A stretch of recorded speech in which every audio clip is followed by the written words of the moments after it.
Exodus 10, the eighth plague, locust.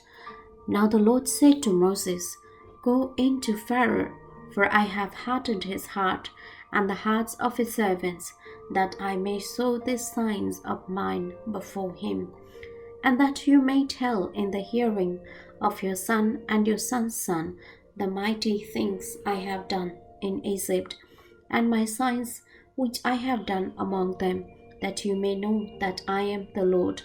So Moses and Aaron came into Pharaoh and said to him, Thus says the Lord, God of the Hebrews, how long will you refuse to humble yourself before me? Let my people go, that they may serve me.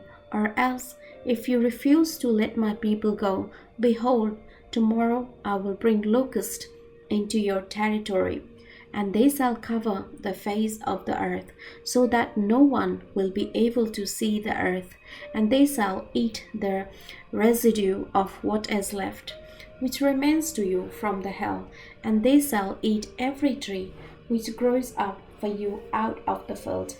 They shall fill your houses, the houses of all your servants, and the houses of all the Egyptians, which neither your fathers nor your fathers' fathers have seen, since the day that they were on the earth to this day. And he turned and went out from Pharaoh. Then Pharaoh's servants said to him, How long shall this man be a snare to us? Let the man go, that they may serve the Lord their God. Do you not yet know that Egypt is destroyed?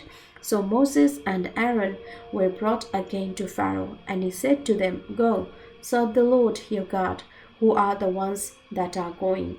And Moses said, We will go with our young and our old, with our sons and our daughters, with our flocks and our herds we will go, for we must hold a feast to the Lord. Then he said to them, The Lord had better be with you when I let you and your little ones go. Be aware, for evil is ahead of you. Not so. Go now, you who are men, and serve the Lord, for that is what you desired. And they were driven out from Pharaoh's presence. Then the Lord said to Moses, Stretch out your hand over the land of Egypt for the locust, that they may come upon the land of Egypt, and eat every herb of the land, all that the hill has left. So Moses stretched out his rod over the land of Egypt, and the Lord brought an east wind on the land all that day and all that night. When it was morning, the east wind brought the locust, and the locust went up over all the land of Egypt and rested on all the territory of Egypt. They were very severe. Previously there had been no such locust as they, nor shall there be such after them. For they covered the face of the whole earth, so that the land was darkened. And they ate every herb of the land, and all the fruit of the trees which the hill had left. So there remained nothing green on the trees or on the plants of the field throughout all the land of Egypt. Then Pharaoh called for Moses and Aaron in haste and said, I have sinned against the Lord your God and against you. Now therefore, please forgive my sin only this once, and entreat the Lord your God that he may take away from me this death only. So he went out from Pharaoh and entreated the Lord, and the Lord turned a very strong west wind, which took the locusts away and blew them into the Red Sea. There remained not one locust in all the territory of Egypt, but the Lord hardened Pharaoh's heart, and he did not let the children of Israel go. The ninth plague, darkness. Then the Lord said to Moses, Stretch out your hand toward heaven, that there may be darkness over the land of Egypt, darkness which may even be felt. So Moses stretched out his hand toward heaven, and there was thick darkness in all the land of Egypt 3 days.